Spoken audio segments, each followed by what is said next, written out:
கண்மணி அன்போடு காதலன் நான் எழுதும் கடிதமே. பொன்மணி உன் வீட்டில் சௌக்கியமா, நான் எங்கு சௌக்கியமே.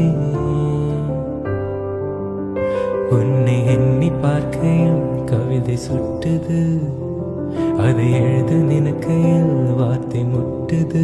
ஓஹோ கண்மணி அன்போடு காதலன் நான் எழுதும் கடிதமே. பொன்மணி உன் வீட்டில் சௌக்கியமா, நான் எங்கு சௌக்கியமே. உன்னை எண்ணி பார்க்கையில் கவிதை சுட்டுது, அதை எழுத நினைக்கையில் வார்த்தை முட்டுது. அபிராமியை தாளாட்டும் சாமியே நான் தானே தெரியும்.